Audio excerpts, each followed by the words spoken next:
Waalaikumsalam Bu Cita. Alhamdulillah kabar saya sehat. Bagaimana kabar Bu Cita beserta keluarga di rumah? Alhamdulillah sehat. Ya, saya nanti akan menjadi observer Bu Rofi dalam kegiatan coaching Bu Rofi. Nah, nanti pada saat menjadi observer, saya akan mengamati dan menilai kegiatan coaching Bu Rofi bersama dengan coaching dengan menggunakan rubrik penilaian. Nah, dalam rubrik penilaian itu saya nanti akan mengamati apakah proses coaching Bu Rofi sudah menggunakan alur Tirta atau belum. Kemudian pertanyaan-pertanyaan yang disampaikan oleh Bu Rofi kepada coaching apakah sudah berbobot dan sudah sesuai dengan topik yang akan disampaikan kata kuncinya, dan kemudian respon Bu Rofi dalam menanggapi jawaban-jawaban dari coaching. Nah, nanti jangan lupa dalam proses coaching yang akan Bu Rofi laksanakan, kita menyesuaikan dengan prinsip coaching ya Bu Rofi, seperti kemitraan, proses kreatif, dan memaksimalkan potensi. Itu Bu Rofi. Baik Ibu, mohon bimbingan dan arahannya. Iya Bu Rofi. Nah, sebelum melaksanakan proses coaching dan saya memberikan beberapa pertanyaan, dalam proses coaching nanti kompetensi apa yang akan Bu Rofi kembangkan? Dalam proses coaching nanti yang akan dikembangkan itu ada 3 kompetensi Ibu, yaitu ada kehadiran penuh atau present, ada mendengar aktif, dan juga mengembangkan pertanyaan-pertanyaan yang berbobot sesuai dengan kata kunci yang disampaikan oleh coach. Oh iya, berarti ada 3 kompetensi ya Bu Rofi. Nah, dari ketiga itu kompetensi mana yang ingin Bu Rofi kembangkan secara spesifik? Dari ketiga kompetensi yang akan saya kembangkan secara spesifik yaitu mendengar aktif Ibu. Karena dengan mendengar aktif saya menjadi lebih fokus sebagai coach, dan tentunya saya hadir penuh atau present. Namun selama saya menjadi pendengar aktif, saya tetap akan mengajukan pertanyaan-pertanyaan yang berbobot supaya apa yang disampaikan oleh coach itu bisa disampaikan dengan terbuka seperti itu. Bagus sekali Bu Rofi. Kemudian indikator yang bagaimana yang Bu Rofi inginkan nanti dalam proses coaching? Indikator ketercapaian yang akan saya inginkan itu coach itu sudah bisa mencari solusinya sendiri atas permasalahan yang sedang dihadapi, dan juga coach memiliki rencana aksi ke depannya apa yang harus beliau lakukan.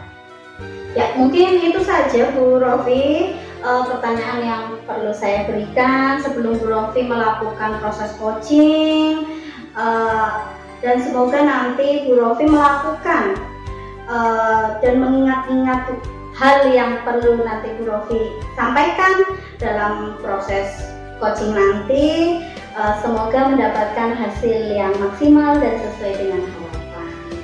Terima kasih Ibu. Nanti apabila selama proses coaching saya terdapat kendala, mohon arahan, saran, dan kritikannya supaya ke depan saya bisa lebih baik lagi dalam mempraktekkan coaching. Sama-sama Bu Rofi.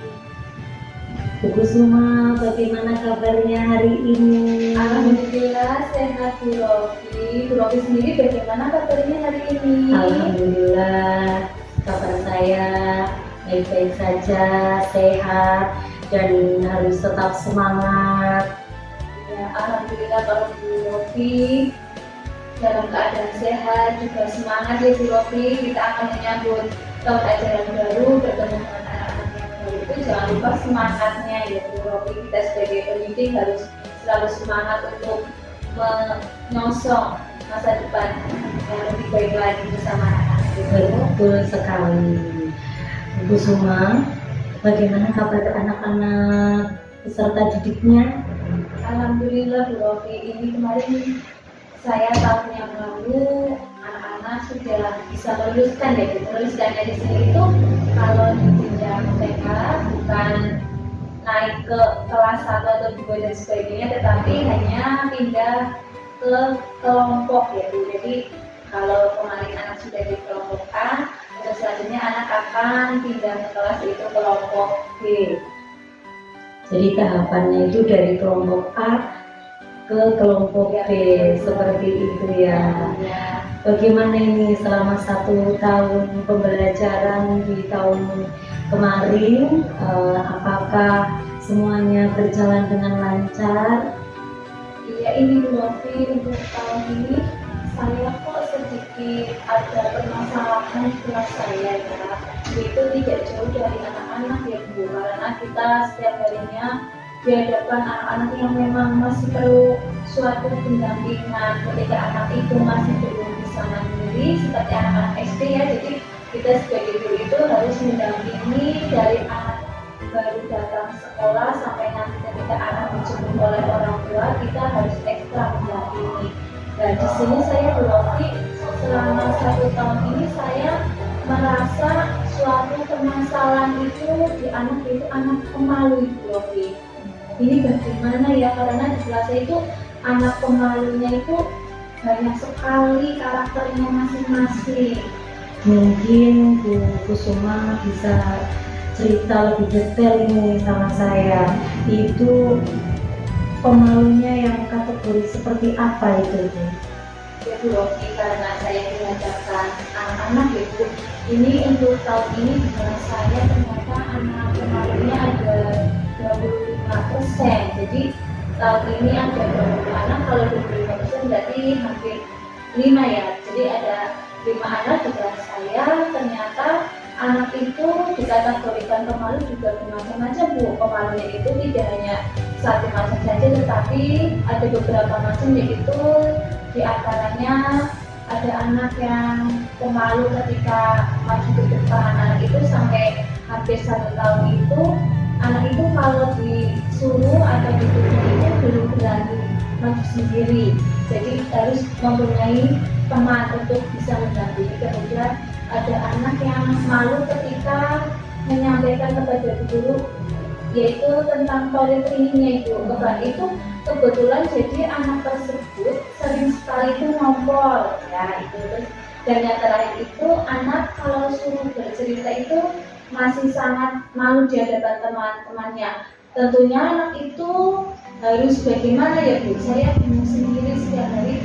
Anak itu hampir saja selalu seperti itu, tetapi saya kadang bingung, sudah berusaha menggunakan trik yang lain, tetapi ya anak itu masih mengulang-ulang setiap harinya itu Bu. Dan Bu Kusuma, dari kategori pemalu yang sudah Bu Kusuma sampaikan tadi, untuk permasalahan yang paling berat yang Ibu alami di tahun ini itu yang mana? Kalau saya rasa ini ya Bu, karena hampir 1 tahun ini anak itu perubahannya berubah dan jelas, yaitu anak yang tadi saya cerita itu yang polikliniknya masih bermasalah sekali itu.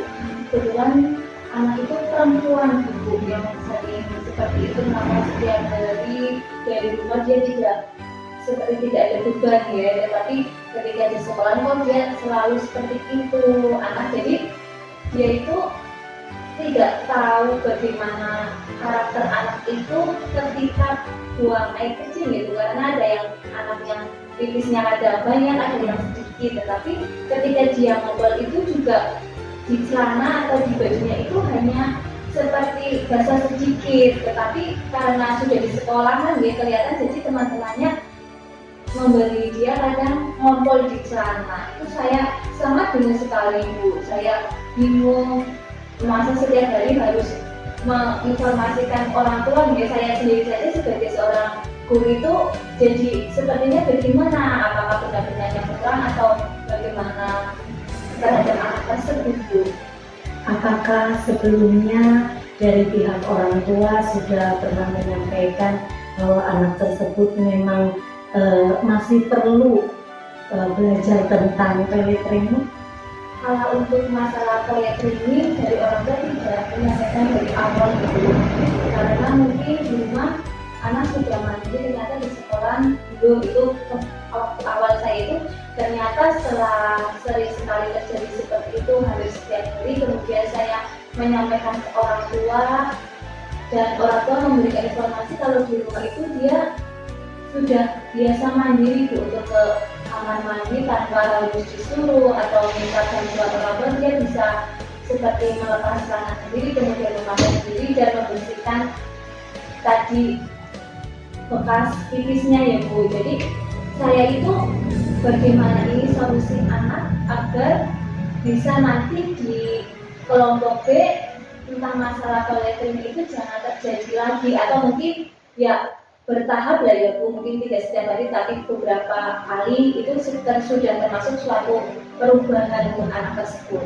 Bu Kusuma, apakah anak tersebut pada saat ingin buang air kecil itu malu untuk menyampaikan kepada ibu selaku wali kelasnya, atau malu andai kata nanti dikatakan sama teman-temannya?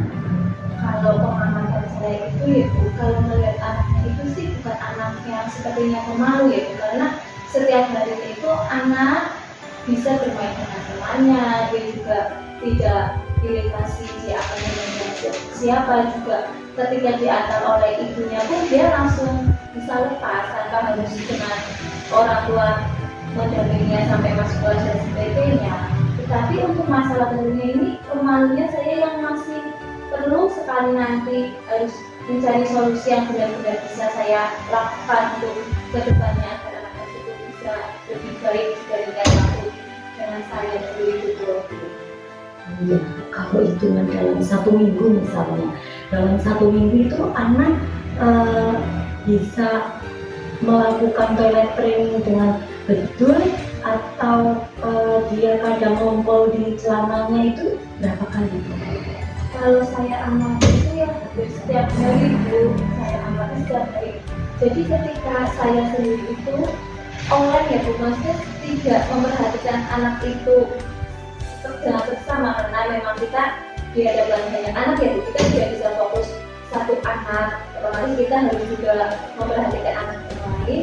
Jadi kalau saya tidak mengingatkan ya anak itu akan keduluan ngompol di celana. Tetapi ketika saya nantinya bisa memahami anak itu beberapa menit atau mengingatkan Mbak mau pipis, nanti baru anak itu baru keluar, maksudnya keluarnya itu keluar kelas dia baru mau pipis. Tetapi kalau tidak disuruh itu sudah di celana, ketika entah dia lagi mainan ataupun baru masuk baru berapa menit itu kadang anak sudah pipis tuh. Mungkin karena mungkin dari rumah dia belum pipis, terus sampai sekolahan sudah gitu.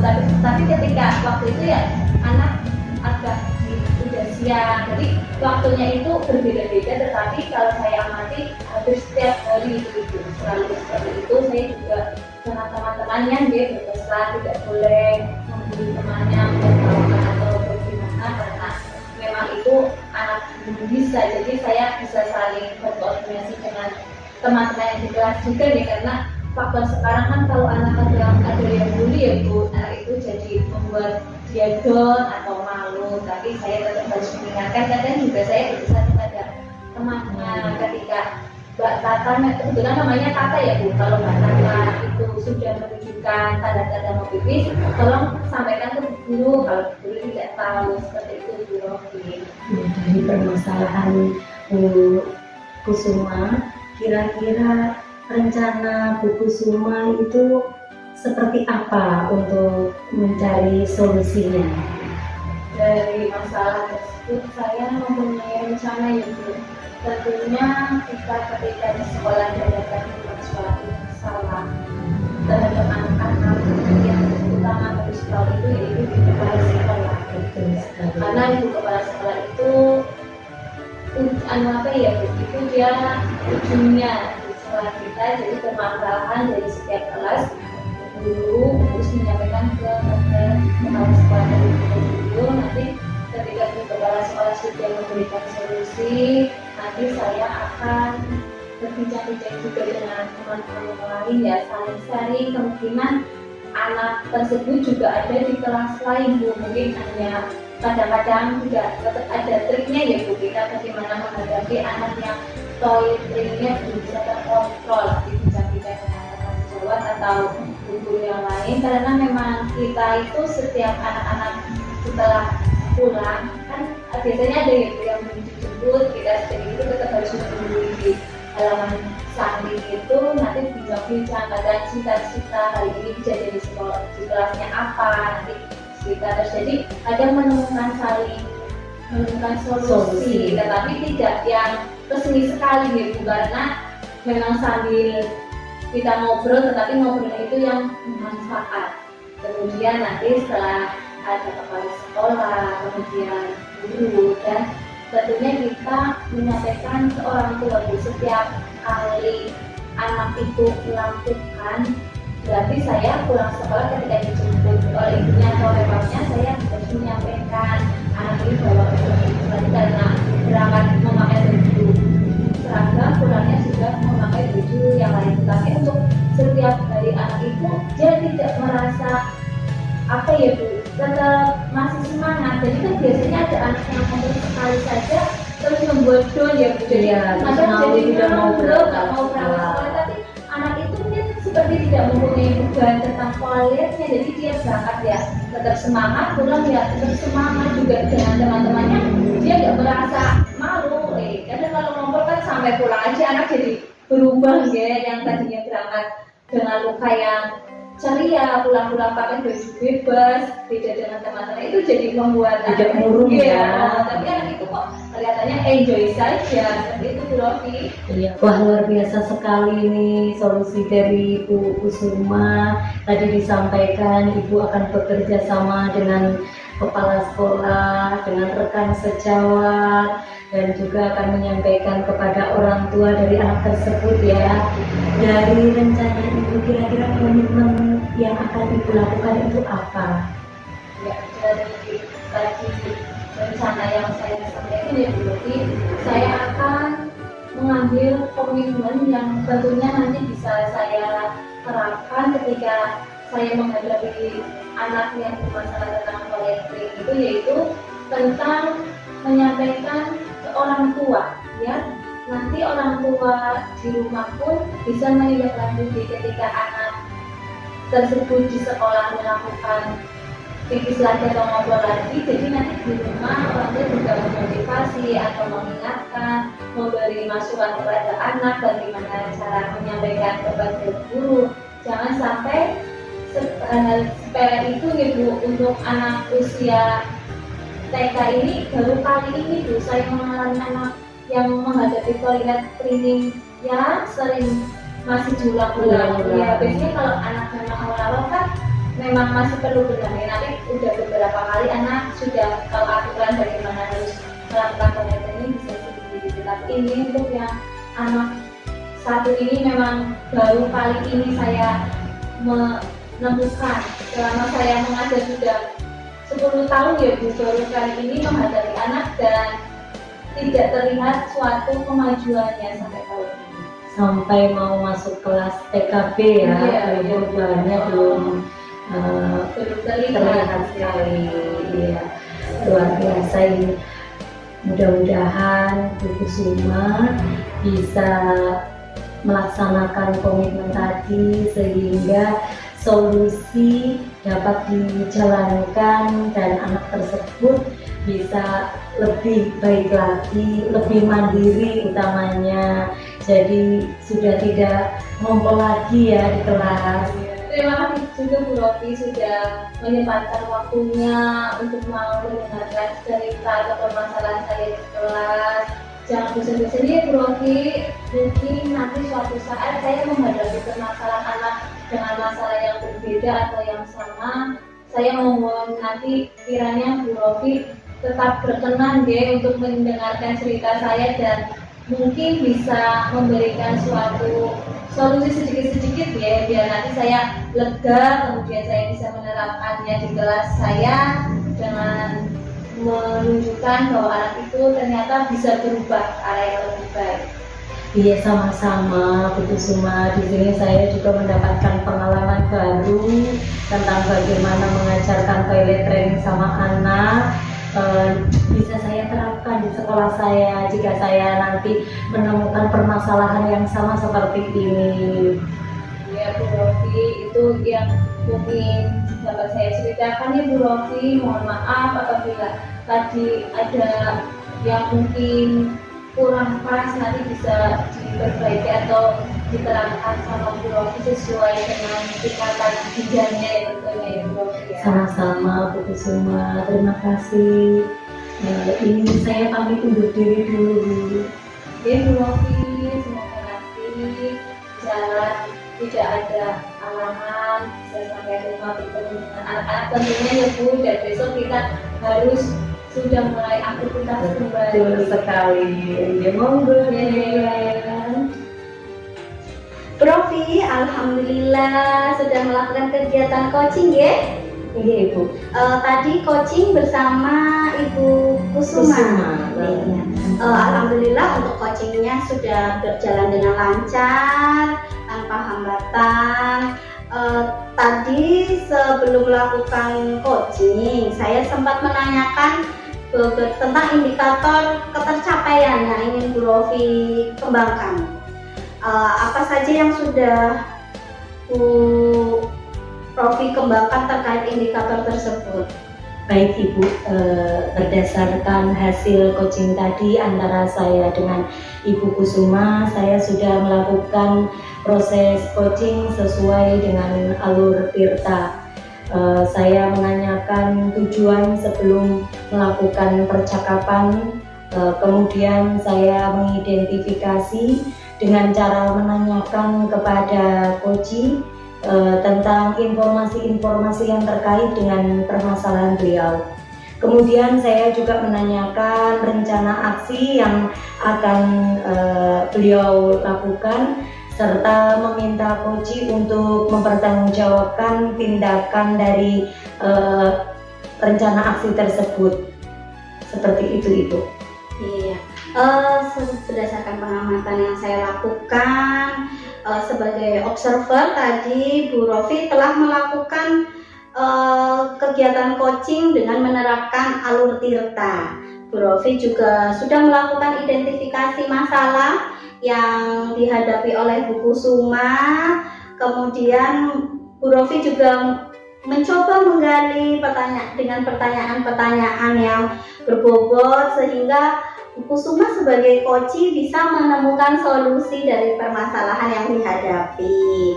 Kemudian coach juga menerapkan kegiatan coaching yang Bu Rofi lakukan tadi, sudah menerapkan prinsip coaching. Selamat ya Bu Rofi. Terima kasih Ibu. Dari yang sudah Bu Rofi lakukan tadi, kompetensi apa yang Bu Rofi kembangkan? Kompetensi yang ingin saya kembangkan lagi adalah mengajukan pertanyaan yang berbobot Bu.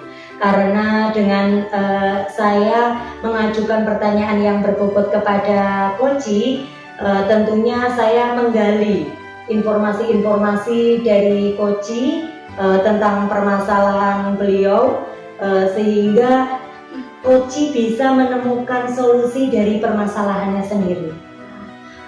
Padahal saya sebagai observer tadi melihat Bu Rofi sebagai coach sudah memberikan pertanyaan-pertanyaan yang berbobot. Coach juga sudah bisa menyampaikan apa yang digali oleh coach. Ya, jadi saya merasa Bu Rofi sudah mendapatkan informasi sesuai dengan harapan. Ya, sungguh luar biasa Bu Rofi. Semoga nanti ke depannya kompetensi tentang pertanyaan berbobot dapat Bu Rofi kembangkan di kegiatan coaching berikutnya. Amin. Terima kasih Bu Cita atas motivasinya ini ya. Ya, mungkin sekiranya cukup dari saya Bu Rofi. Semoga kita bisa bertemu lagi di kegiatan coaching berikutnya dengan permasalahan yang berbeda, dengan topik yang berbeda. Semoga tetap semangat buat Bu Rofi. Semoga kompetensi tentang coaching menjadi lebih baik lagi. Terima kasih Ibu. Saya pamit dulu Bu Rofi.